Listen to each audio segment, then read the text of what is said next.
Hey there everybody, how's it going? Nice to see you again. So the subject of today's video is digital photography and the ascendance of mediocrity. And what am I on about? Well, as you can tell, I've redone my office quite a bit. Has nothing to do with the video, although hopefully the video looks better now. So I made the mistake of subscribing to a bunch of very popular YouTube photographers. And I'm not talking about the complete hacks like Tone and Chels. I mean, just the gear review, you know, and Fro smelling his farts and whatever. I'm not talking about that. I'm talking about people that are actually going out and trying to make photographs and take you along with them. I'm not going to name any names, but one of them really stands out to me as everything I hate about digital photography. And that is that this guy's got about 300,000 subscribers.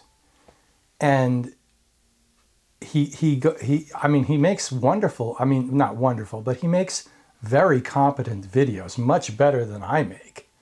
Okay, so he's really good at editing videos. But from a photographic standpoint, I mean, he has a hard time describing what to call his photography, and I can do it very quickly. I call it snapshots. Okay, he walks around and he takes snapshots of things, and does it in such a way that it's like we're supposed to believe it's creative. Which ties into that whole thing that people really don't like, and that's my objective view of art, the Aristotelian philosophical school of thought on aesthetics. I am of the opinion that anything you call art is not art just because you called it art. Just as, you know, you're not a girl because you want to be a girl, but you've got other parts. Okay, I mean, as Frank Perdue said many, many years ago, parts is parts. And you can pretend, if you have male parts and you pretend to be a girl, more power to you. Like, hey, groovy. I dig it. I'm not passing any judgment on how you feel. As a matter of fact, I fully support how you feel. But at the end of the day, when you take your pants off, what parts do you have? Okay, and that's the point. Like, because you're pretending to be something, I don't have to pretend with you. Okay, I don't have to validate your existence by believing what you believe. I don't have to be prejudiced against you, and I don't have to censure you, and I don't have to, you know, be mean to you. We can all be friends, and I can fully support your lifestyle and the way you feel about what you're doing. That's no problem. We can all be friends, okay? Not a problem. But if you say that we have to be friends by me believing what you believe, well, we're gonna not get along then, okay? That's become a very political thing, and all I think I'm speaking is common sense, in the sense that the parts you got is what you are. You can believe whatever you want to believe as to who you are. And I fully support that. I got no problems with that. Okay. But I don't have, you can't force me to believe it too. Okay. And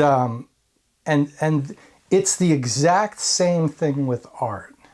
All right.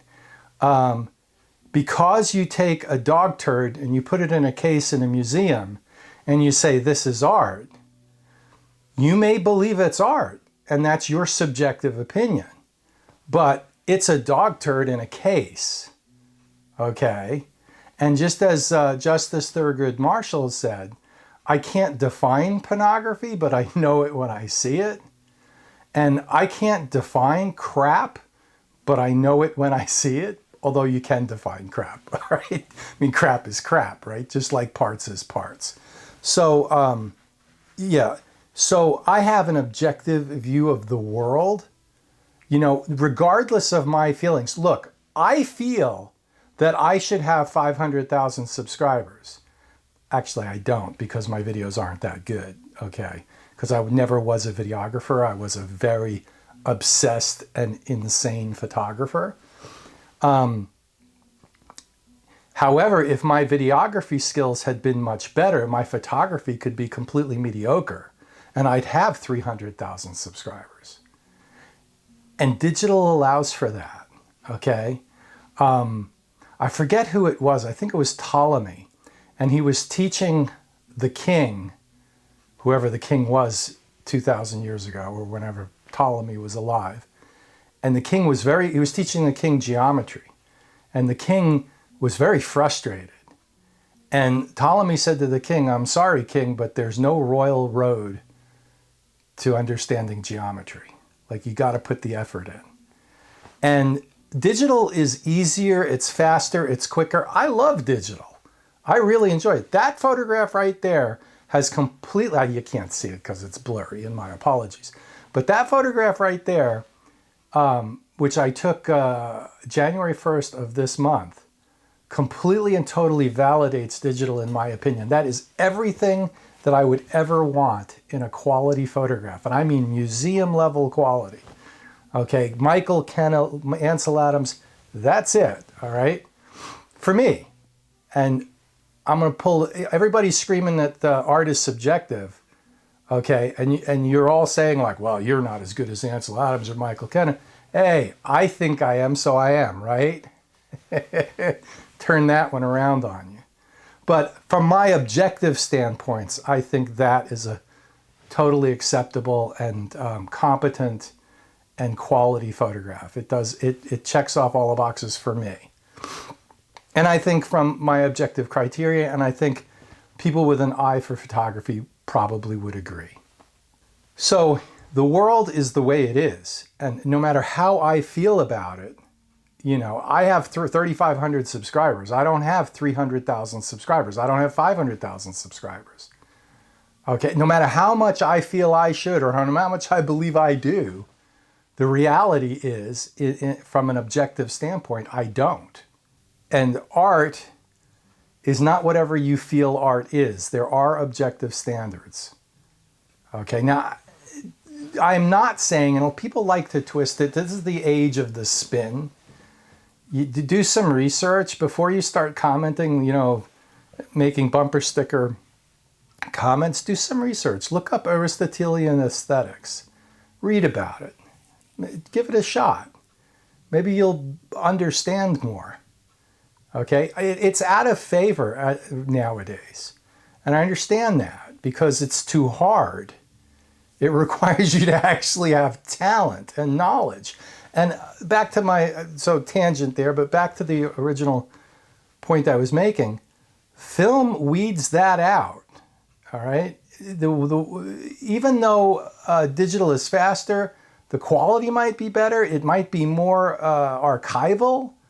The materials are definitely better because the research has gone into them. I can't get 100% cotton rag-based silver gelatin fiber-based paper. There's really only one. I mean, of the 4 or 5 papers, they're all the same. In the sense that they're all made out of the same stuff. They're made out of wood pulp. But back to my point. The point is that the beauty of film is it weeds out those people who have no clue what they're doing. Okay. Digital has allowed me to make videos. I know diddly about making a video. All right, if I had to make a movie on film, it would be expensive and I'd waste a lot of film. All right, but digital gives me the opportunity to do it quickly and, you know, yeah. Well, it's done the same thing to photography. You know, it's elevated the mediocre to levels of authority. I find that very depressing. Okay, it really, like, I need to unsubscribe. I unsubscribed from all those people because I find, like, you know, mediocre photographers that have the gift of making a decent video are elevated to a higher level. And you know, it's not merit based. It's not merit based in the sense that their photography is mediocre. Maybe my photography is mediocre too. I have objective viewpoints that tell me it isn't, but yeah, I mean, to a certain extent, if I could criticize myself, I mean, I've criticized everybody else. It's only fair to criticize myself, right? If I could criticize myself, my problem is I'm too scattered. I have too many things going on. I have too many subjects I enjoy. You know, if I had stuck to one film and one camera for 40 years, you know, I think it would have been a better choice. But I enjoy exploring. For me, the enjoyment I get out of photography is I enjoy exploring new equipment, new processes. You know, I like knowing how the different sensors and the different cameras affect the outcome, just as I enjoyed knowing how the different films affect the outcomes, that kind of a thing. So, and at the end of the day, you know, very few of us can make our living doing fine art, particularly landscape photography, right? I mean, we can count the people that are really making it on one hand. The ones that are making it because of the strength of or the merit of their photographs, I can only think of one or two, maybe three. Most people are making it through social, you know, most people are making it nowadays in photography, particularly landscape photography, through social media with mediocre photographs but good video skills is the answer. So, and I have to come to grips with the fact that, like, my social media skills aren't that great, and neither are my video skills. And I'm doing the best I can with what I can do, and that's fine. But I really need to enjoy what I'm doing for me, and it gives me great pleasure to make a photograph like that. I did it digitally. As a matter of fact, all the photographs on the wall over here are all digital. But then again, I haven't had a darkroom until about 4 weeks ago. So, and it's still a work in progress, as is my office. You know, the background looks better than it did, but there's bins and piles of stuff all over. And I mean, this all happened yesterday because I got this table and I had to rearrange everything. I put my desk on the other side. It doesn't matter. So, and my darkroom is still being sorted out and putting everything in its place, etc. So, and hopefully, you know, I can replace some of these on the wall with images from my darkroom, which I'm looking forward to. And I'm doing it for me. I do it for my enjoyment. You know, if a tree falls in the forest and nobody hears it, does it make a sound? Objectively, yes. Subjectively, no, is my answer. If a photograph hangs in a gallery and nobody sees it, was it worth doing? Well, I'll let you guys ponder that, and you can put your comments down below, and I'll probably get quite a few. But, you know, I'm obviously not going to get to 300,000 subscribers in my lifetime. And so I'm just going to make videos that I want to make and say what I want to say. And if you don't like it, unsubscribe. If you do like it, please subscribe, which is awesome.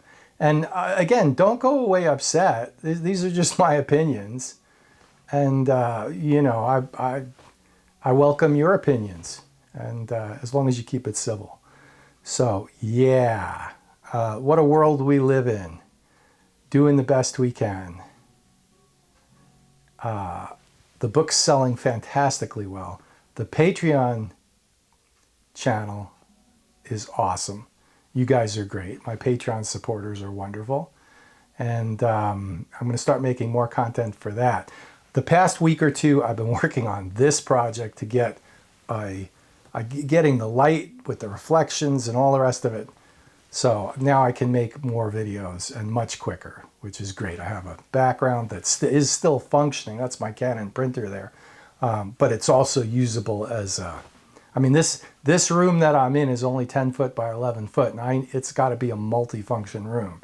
I have my dry mount press in here, my printer, my computer, etc. And so all the storage for all the paper, and everything's got to function and also look good enough to be a studio. So doing the best that I can. All right. Thanks for tuning in, and we'll see you out there. Have a great one. Bye.